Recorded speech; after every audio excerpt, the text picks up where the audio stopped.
yuhibbu manzilah indan nas, menyukai perhatian, di dalam mendapatkan perhatian dari orang yang ada di sekitarnya. Ini dinamakan riya. Menjadi catatan penting bagi setiap mukmin bahwa sesungguhnya riya ini atau mencari kedudukan melalui perhatian orang lain kepada kita, artinya suka untuk kalau orang lain tuh sebut-sebut kita punya nama. Nah, ini menjadi bagian di antara macam-macam penyakit hati. Dan banyak juga di dalam Al-Quran mengecam, bahkan mengutuk perbuatan riya pada manusia yang senang kalau dipuji, senang kalau disebut-sebut namanya oleh orang lain. Apa sebab Allah membenci sifat riya ini? Pertama, dia itu menciptakan makhluknya selain daripada untuk mengenalnya, yaitu Allah. Kita ini diciptakan supaya kita ini tahu siapa sang pencipta.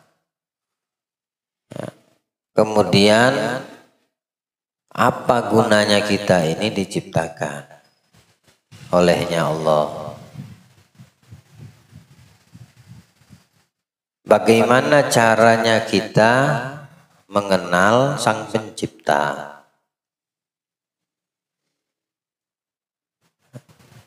Nah, ini yang harus kita pahami. Itu tujuannya. Lihat Allah di dalam Al-Quran berfirman, wa ma khalaqtul jinna wal insa illa liya'budun. Tidak sekali-kali aku menciptakan baik itu jin atau itu manusia kecuali untuk beribadah. Nah, arti ibadah di sini mengenal sang pencipta. Caranya bagaimana? Ya melalui ibadah.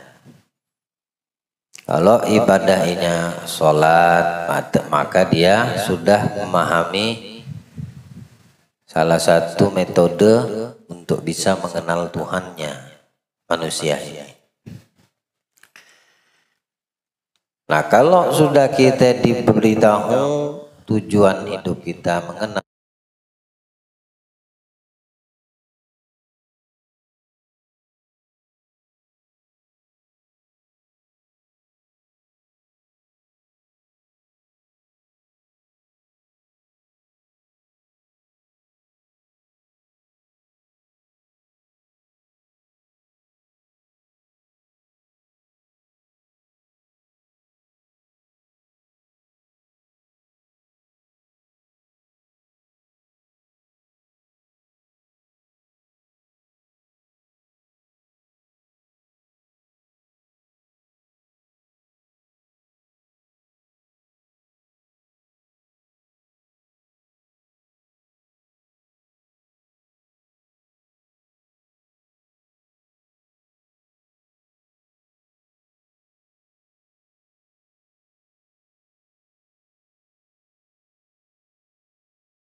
Allah tidak suka dalam hal ini.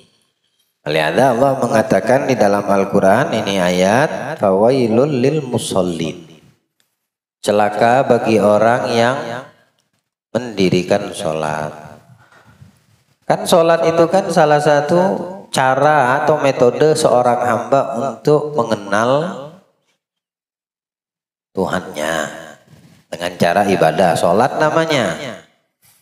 Tapi masa iya orang yang mendirikan sholat celaka?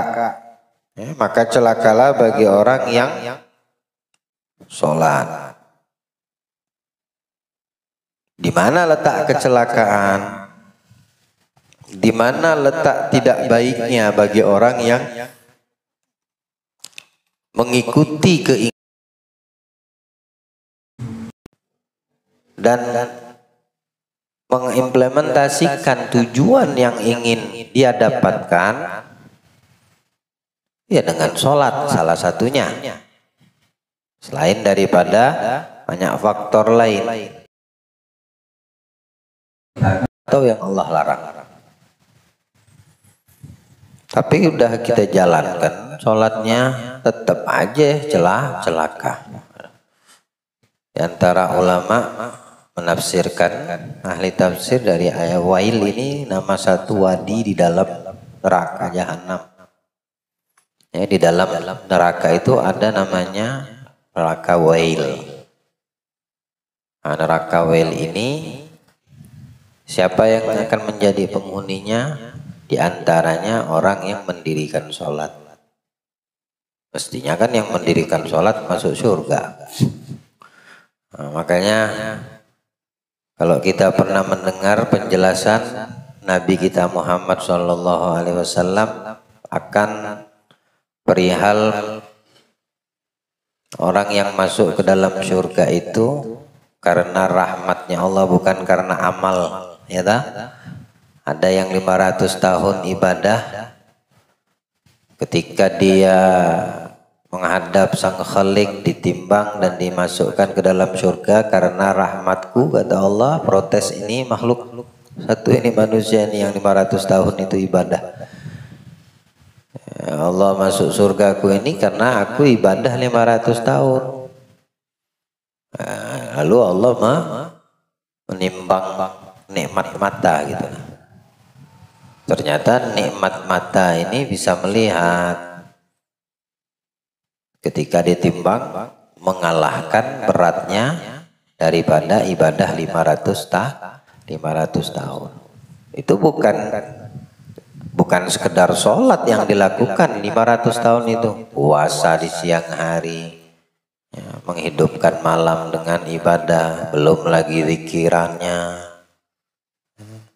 Sholat pasti itu. Akhirnya masukkan dia ke neraka karena dia mengandalkan ibadahnya 500 tahun. Maka di sini sudah jelas, walaupun dia mendirikan sholat, dia akan dilemparkan ke dalam neraka.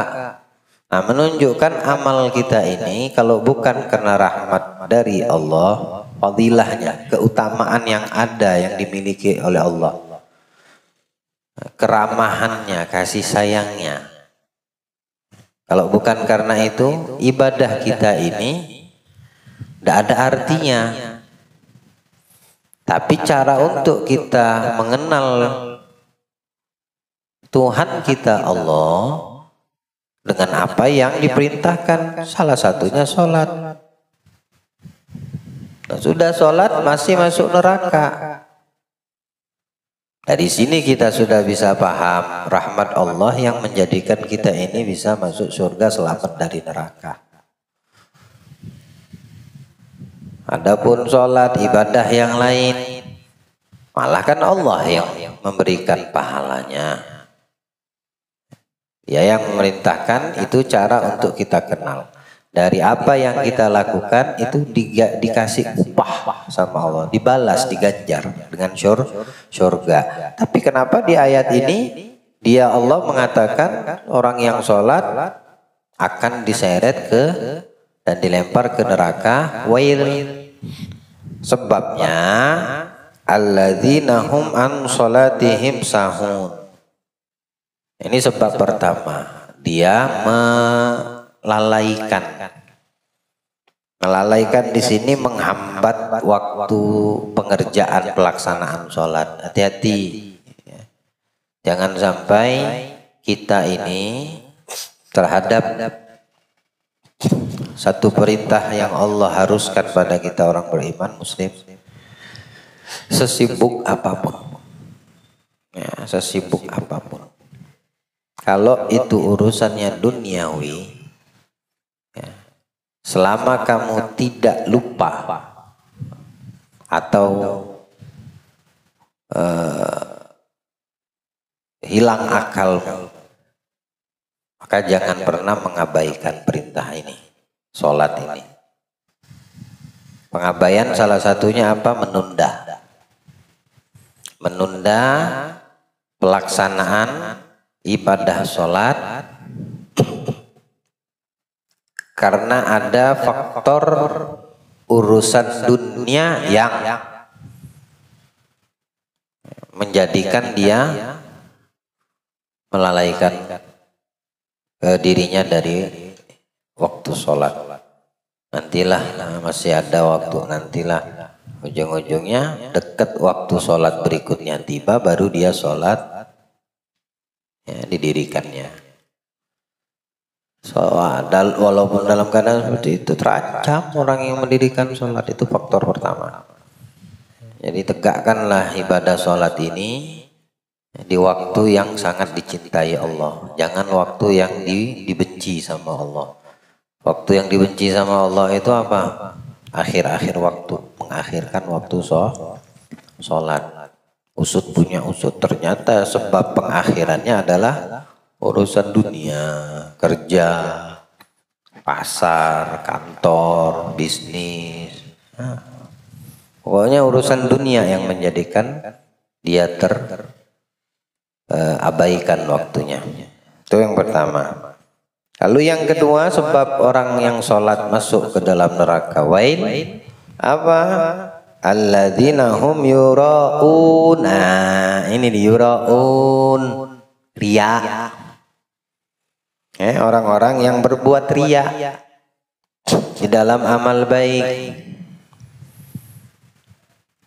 Ini termasuk salah satu sebab walaupun dia beramal, tapi kalau amalnya itu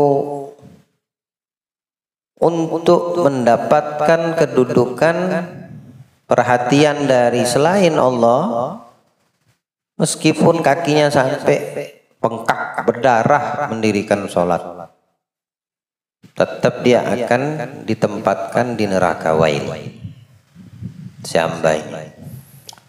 Belum lagi amal-amal taat yang lain, misal dia berinfak, bersedekah, tapi ada unsur selain Allah di situ. Melihat riya ini, solusinya, upayanya ikhlas.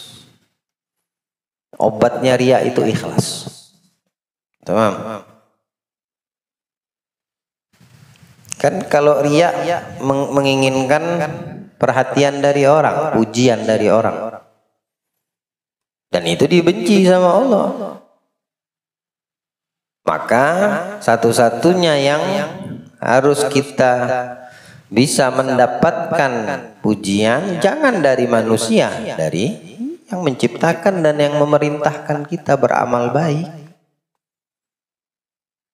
Nah, disitulah kita mendapatkan pahala, bukan mendapatkan celaka seperti di ayat ini, ya, celaka orang yang mendirikan sholat. Kenapa? Karena mengabaikan waktu, apalagi karena mengharapkan pujian orang lain. Anda hadir majelis kalau bukan karena Allah, itu hadirmu ke pengajian ini bukan mendatangkan kebaikan untukmu, justru sebaliknya membinasakanmu. Apa sebab? Ada riya, ada nyeri riya, supaya dibilang dapat pujian. Nah, jangankan mendapatkan, mengharap itu saja sudah salah. Tapi kita hadir ke pengajian ini, majelis ini, dimanapun itu, semata untuk mendapat ridho Allah, ya, semata untuk mendapatkan rahmatnya Allah, kasih sayangnya Allah, bukan selain daripada Allah, bukan ikut-ikutan. Nah, kalau ikut-ikutan berarti amalnya bukan karena Allah. Atau dari sebabnya orang yang beramal, ya, karena seseorang atau karena makhluk, maka dinamakan riya. Tamam. Meninggalkan amal baik karena makhluk juga dinamakan riya. Malu, ana mau hadir majelis, kenapa? Malu, ada si fulan, ndak enak saya punya. Ada orang lain. Karena dikaitkan amal baiknya itu dengan selain Allah, juga dinamakan riya. Jadi kalau pengen ikhlas, pengen betul-betul ikhlas, bodoh amat selain Allah, udah titik. Bodoh amat.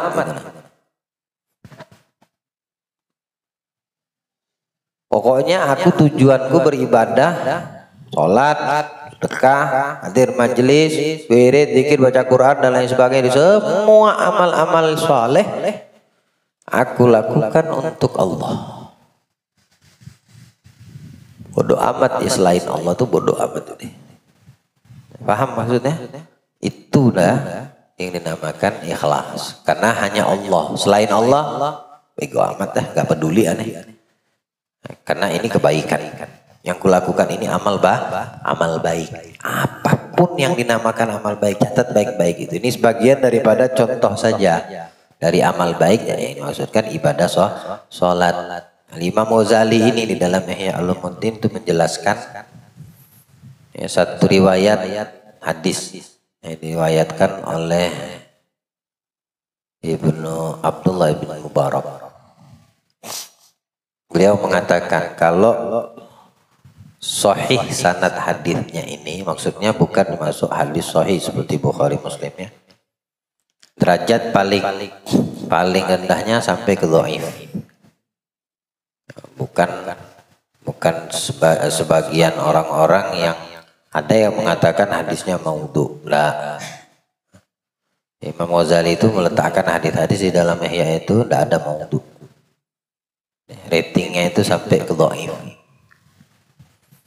Makanya beliau mengatakan inshohah, kalau di dalamnya itu, kalau memang betul sahih ini hadis, maksudnya jalur riwayatnya sampai ke Nabi SAW, maka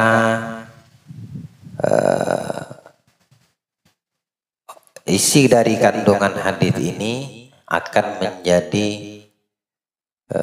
satu bukan ancaman ya, ultimatum yang sangat kuat bagi kita semua. Nabi pernah berkata kepada seandainya barang siapa, kata Nabi, Nabi saat itu pernah duduk di antara salah satu di antara sahabat-sahabat yang hadir. Ada Nabi di situ di perkumpulan. Lalu seseorang sahabat memuji sahabat yang ada di hadapannya atau di sampingnya. Ternyata kebetulan pujian itu terdengar di telinga Nabi. Ya, yang memuji, orang yang memuji terhadap yang dipuji. Nah, pujian yang memuji ini didengar sama Nabi.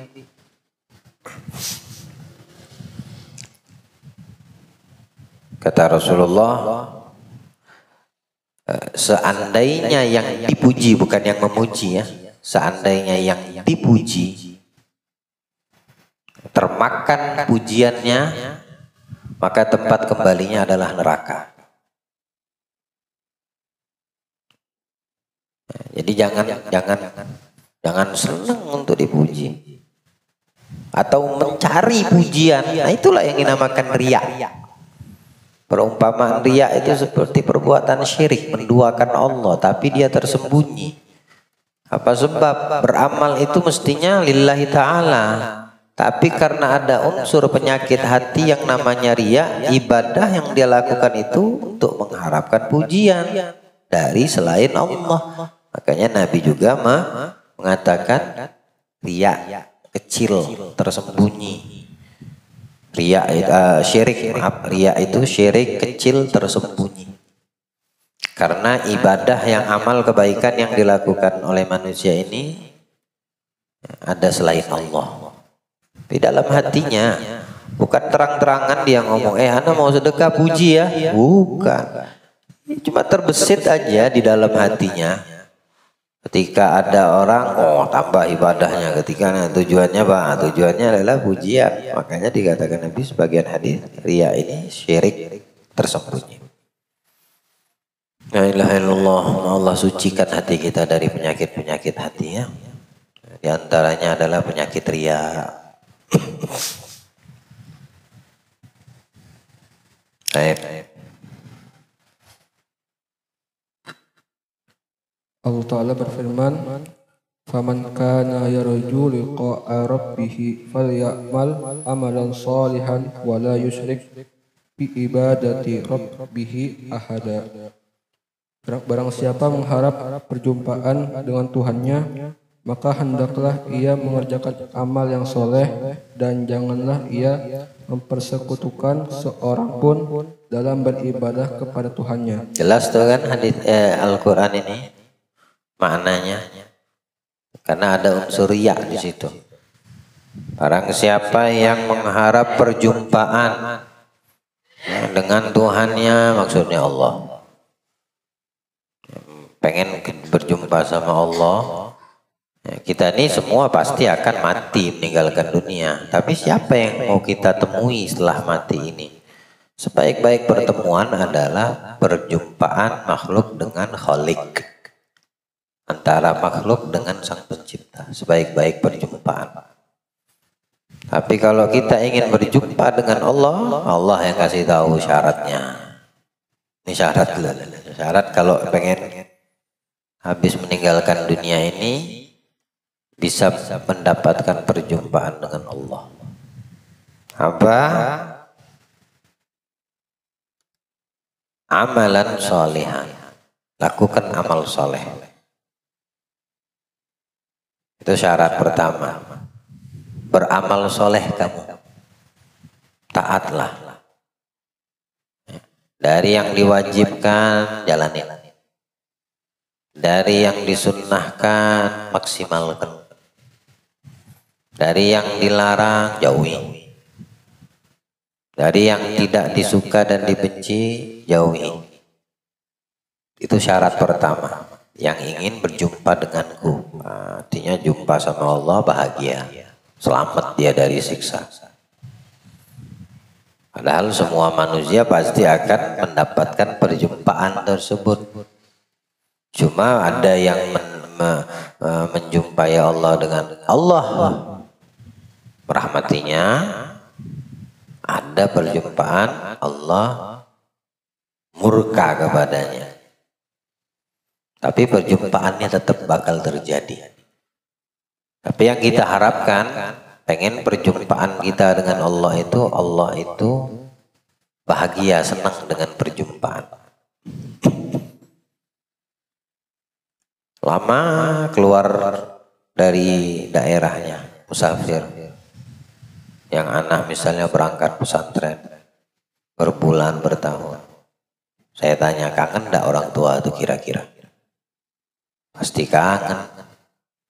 Saat tiba waktu perjumpaan, libur misalnya di pesantren, kan balik tuh anak pondok. Dia kangen nggak yang libur ini pengen perjumpaan dengan keluarga? Kangen. Lalu bagaimana keluarga? Nggak kangen, lebih kangen lagi. Lebih kangen lagi orang rumahnya. Kenapa? Karena dia ditinggal. Orang tua kita punya anak-anak kita mondok, yang paling kangen, anak kita pasti kangen. Mesti rindu, pengen berjumpa dengan orang tua. Ya. Tapi orang tua lebih kangen karena dia ditinggal. Dia ditinggal oleh anaknya untuk menuntut ilmu atau sekolah di luar negeri misalnya. Tiba waktunya mau perjumpaan, yang paling kangen siapa? Yang paling berat meninggalkan. Yang ditinggal itu yang paling berat karena dia ditinggal. Itulah yang paling kuat rindu. Tamam. Kita ini kalau ada rindu ingin dengan Allah, rindu kita dengan Allah sedikit, maka rindu Allah dengan kita lebih banyak. Hingga ada hadits qudsi yang menjelaskan, siapa orang yang berdosa bertaubat kembali maksudnya kepadaku satu jengkal, aku datang kepadanya satu hasta.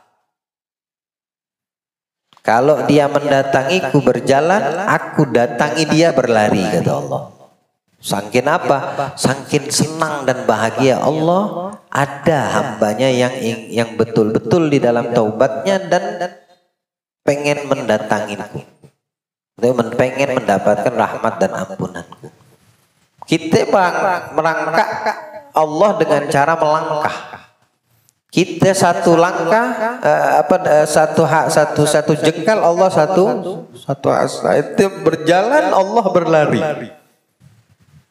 Bahagia betul. Nah, makanya kita kalau seandainya ingin perjumpaan dengan Allah, minta perjumpaan yang ketika berjumpa dengannya kita itu Allah tuh bahagia, disambut, dipeluk. Ya, artinya dapat rahmatnya, perjumpaan yang sangat romantis antara pencipta dengan yang dicipta, adanya kasih sayang. Maka syarat pertama lakukan amal soleh. Kapan? Ya saat ini waktu masih hidup. Lakukan amal soleh. Yang kedua, wala yusyrik bi ibadati rabbih ahada. Di dalam mengamalkan amal soleh tersebut jangan diduakan, ya, jangan disekutukan. Kan ada sekutu kalau kita melakukan amal selain Allah, berarti ada sekutunya, ada yang diduakan. Siapapun itu manusia yang pasti beramal soleh tapi mengharapkan pujiannya dari menyekutukan Allah, menduakan Allah. Makanya di dalam sabda Nabi tadi seperti syirik kecil tersembunyi. Riya itu syirik kecil yang tersembunyi di kegelapan melebihi daripada gelap. Makin tidak kelihatannya syirik. Ayo, syirik itu apa sih artinya syirik? Menyekutukan Allah itu artinya apa? Meyakini ada Tuhan selain Allah, betul lah? Atau syirik kan? Dalam amal terjadi tidak perbuatan? Bisa terjadi. Amalnya baik, tapi niatnya yang buruk. Dia bersedekah, dia beramal soleh, tapi niatnya mendapatkan pujian.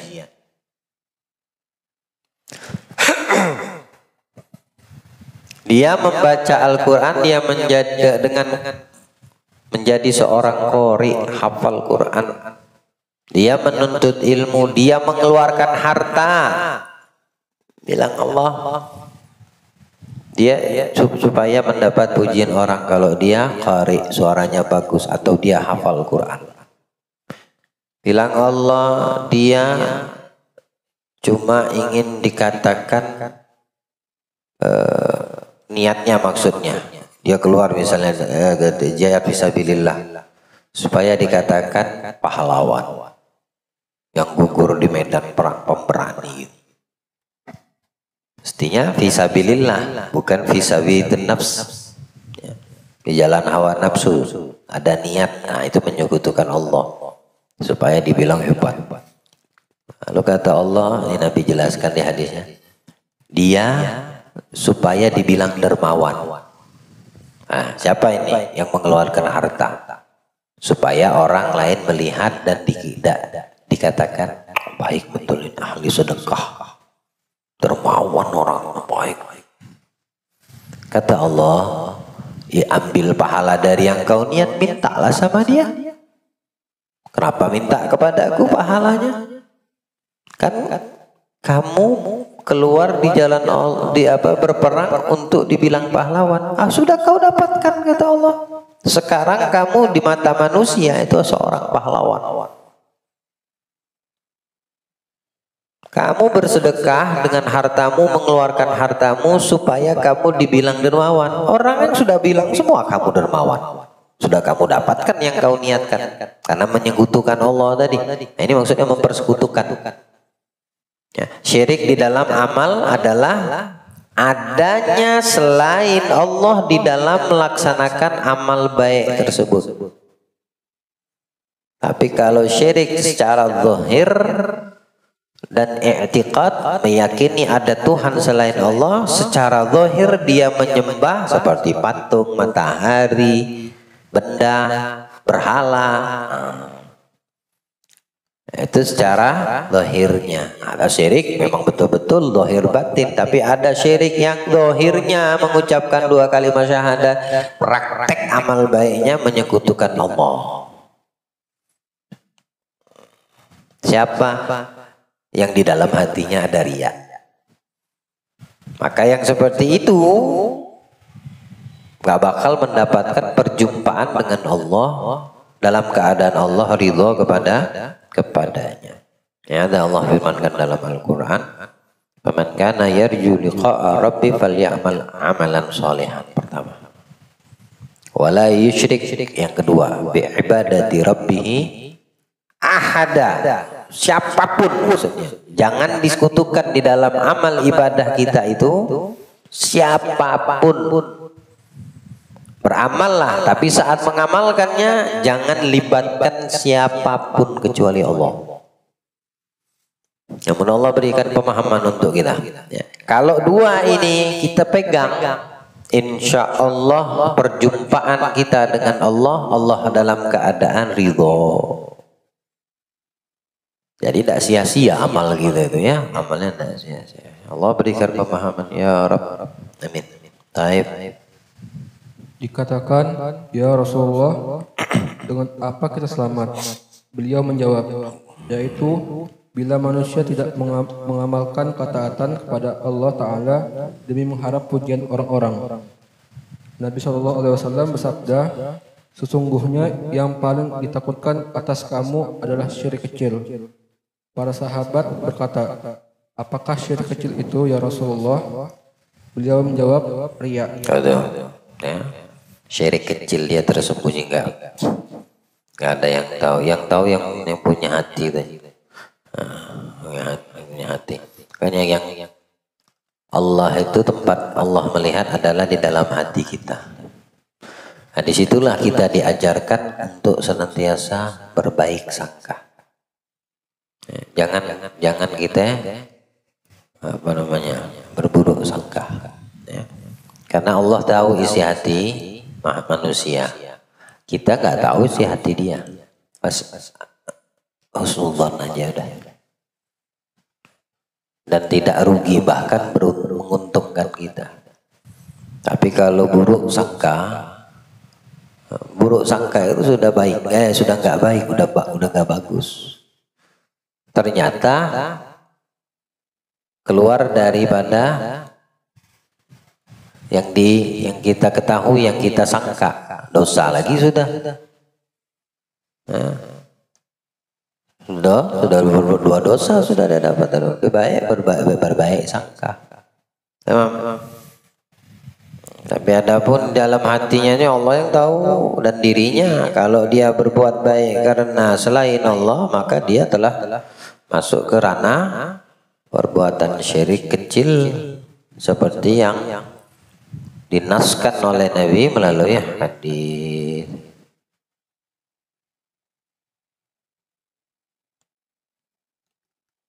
Ya Rasulullah, dengan apa kita bisa selamat? Bilang Nabi, Bila manusia tidak mengamalkan ketaatan kepada Allah demi mengharap pujian orang. Selamat sudah. Ya. Kita taat sama Allah. Di dalam ketaatan kita tidak ada ingin dipuji sama orang, maka selamat. Tapi kalau ada pengen pujian, makanya bahaya apa pujian ini jangan. Sahabat ya, di generasi awal itu, generasi para sahabat paling benci dengan pujian, tak suka. Ada sahabat yang suka dipuji. Justru kalau dipuji, mereka mengikuti apa yang pernah dikatakan Nabi, ambil turab, lempar ke wajah yang memuji. Kalau kita kan beda, justru dicari, mengharapkan saja, belum tentu harapan dia dapatkan. Dia beramal baik, harapannya apa? Dipuji sama orang yang melihat. Belum tentu orang yang dia harapkan itu mengatakan dengan suara yang dia harap, belum tentu. Tapi mengharapkannya itu sudah ria, harapannya kandas, tapi dosanya tetap.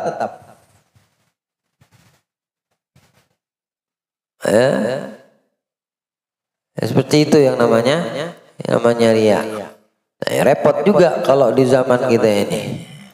Paling tidak dengan kata-kata lah, atau tunjukkan ekspresi wajah ketidaksukaan kamu ketika kamu dipuji.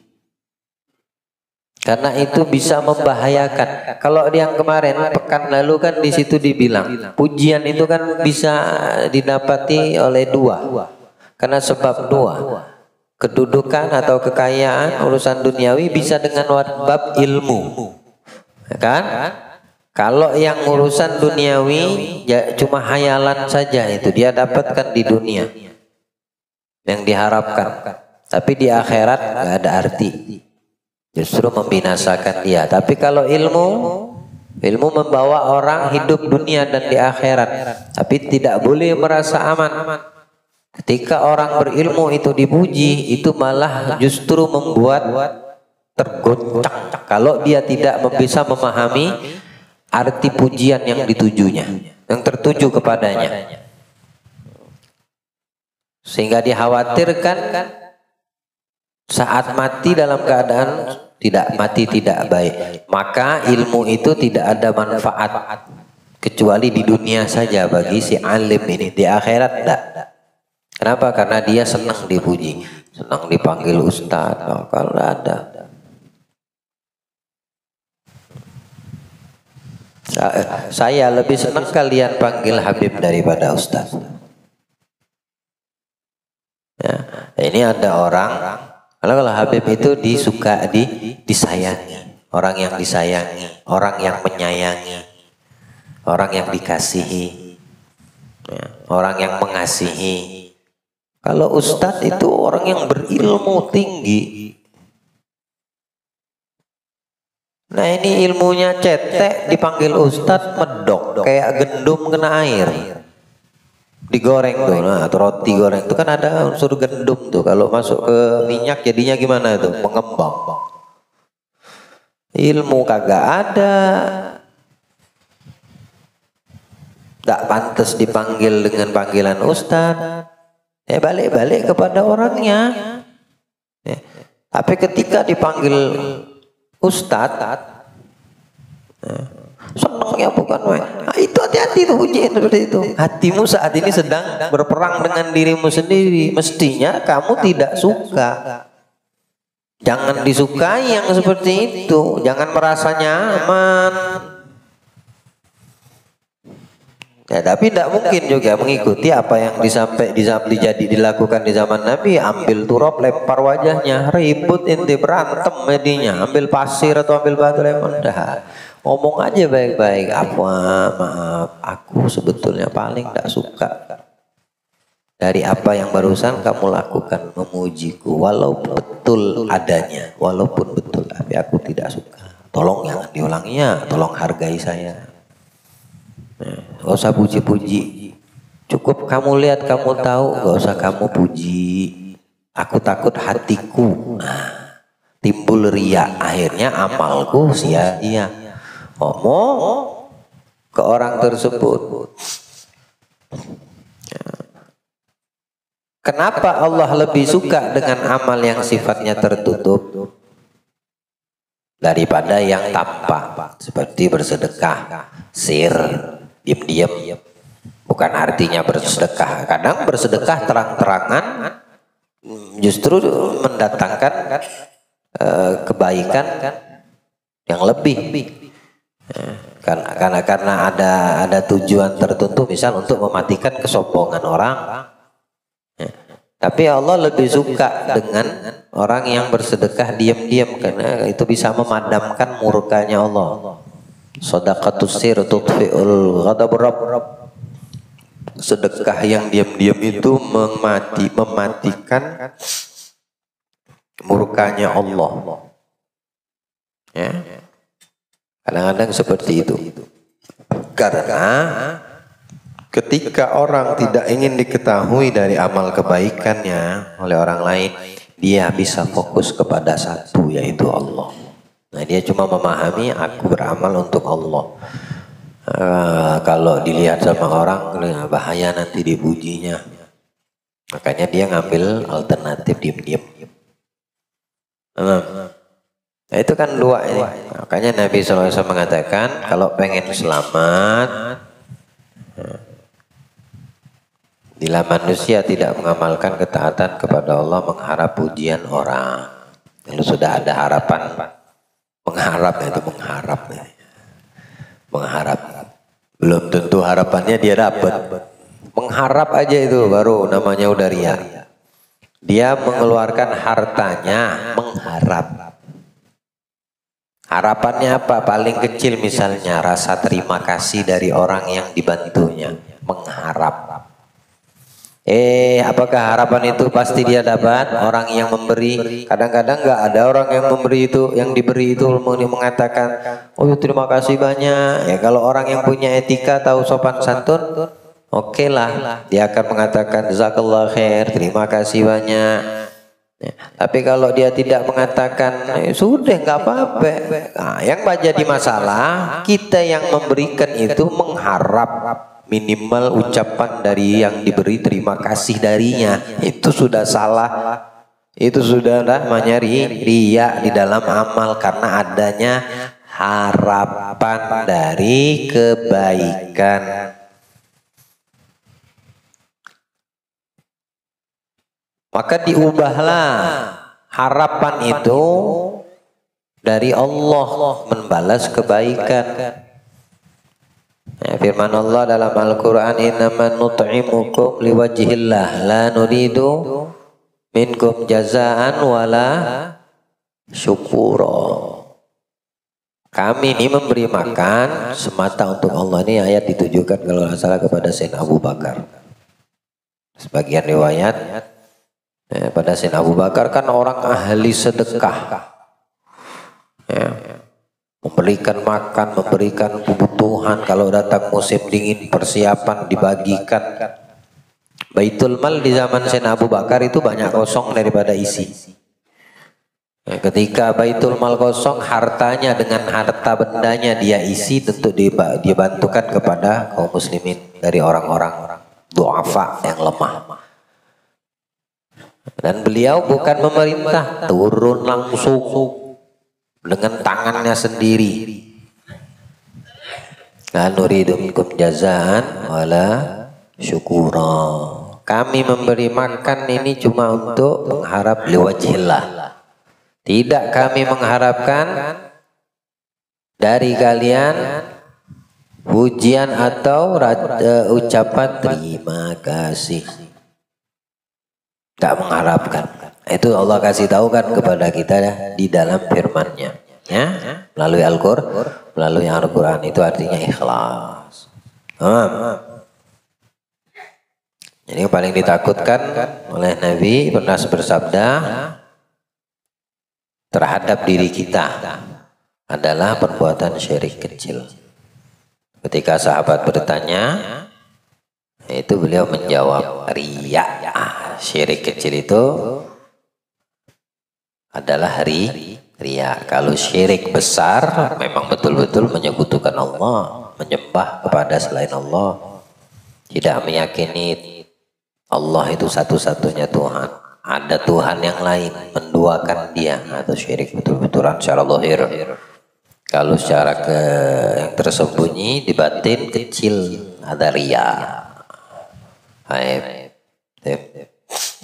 Allah Ta'ala berkata di hari kiamat ketika membalas manusia atas amal-amal mereka, pergilah kepada orang-orang yang dulu kamu berbuat riya terhadap mereka di dunia.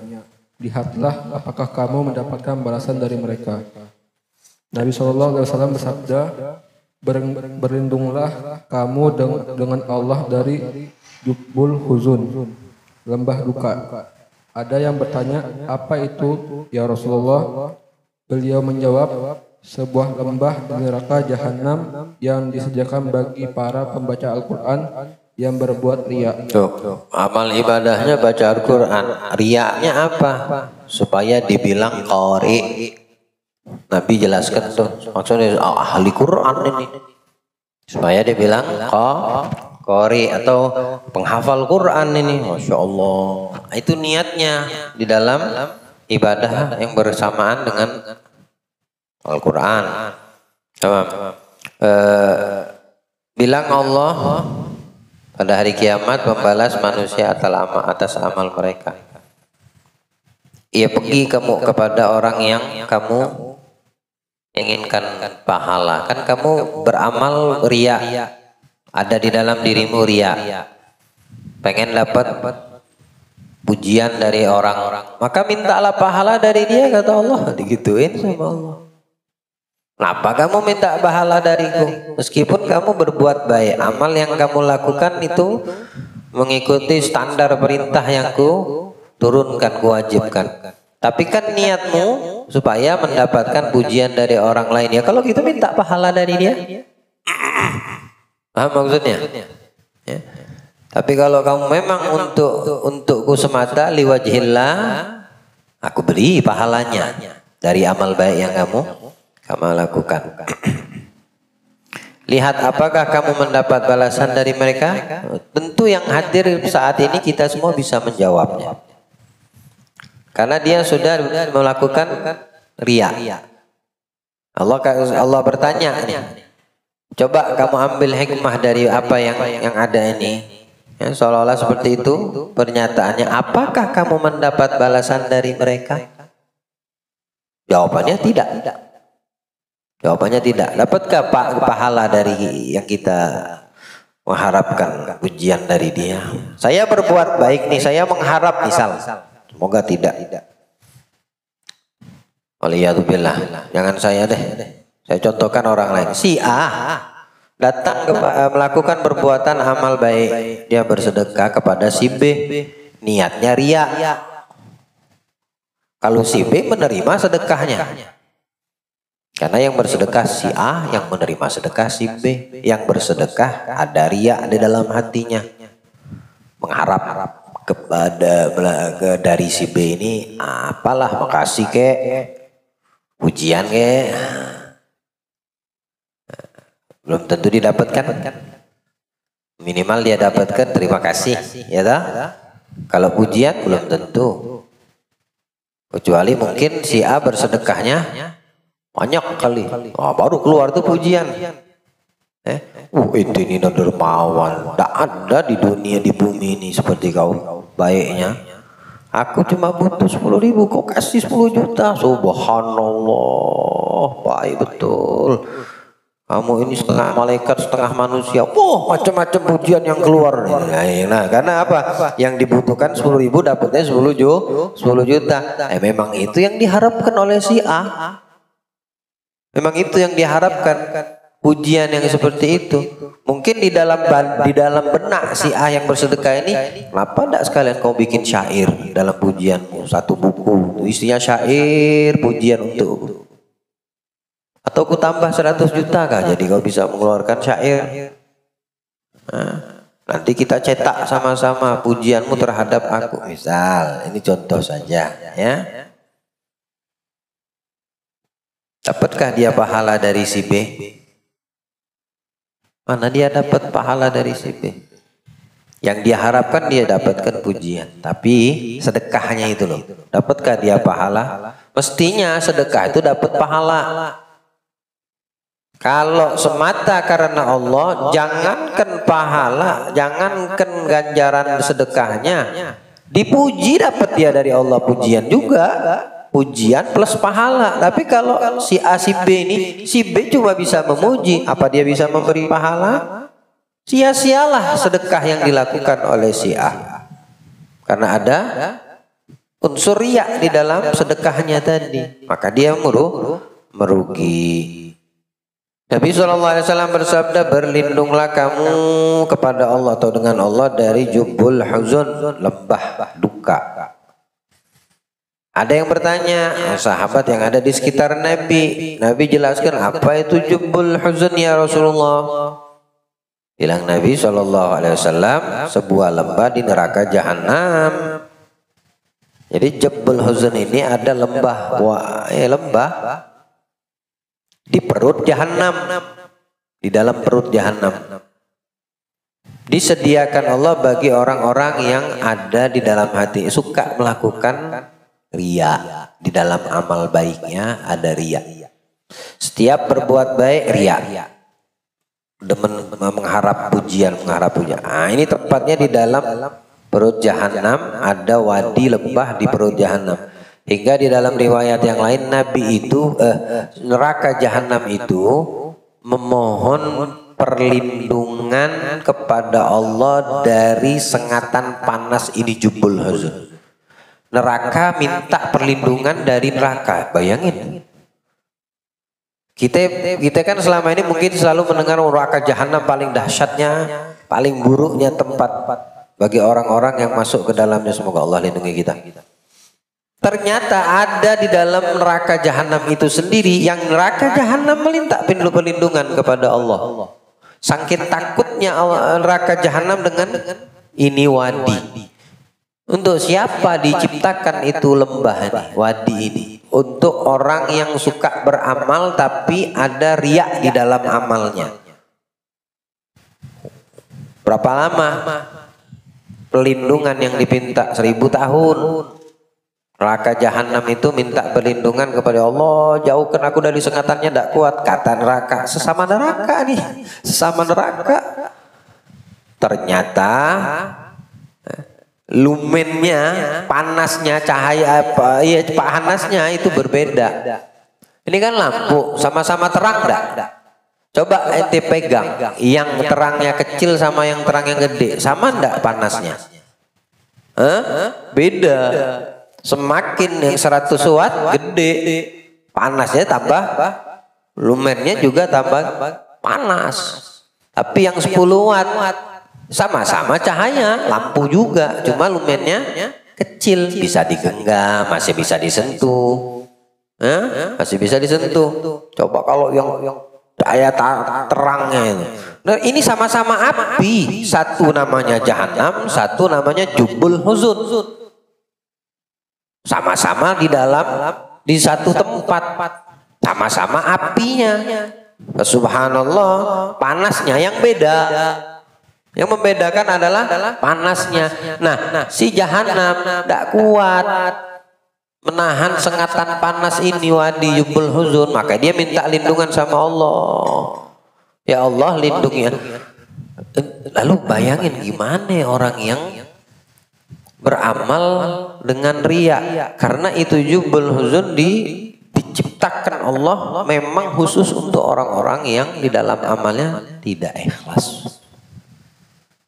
Ada riya, maksudnya lawan kata dari obat riya itu satu, ikhlas. Ya, berusaha lah untuk ikhlas, minta bantuan sama Allah di dalam beramal itu ikhlas.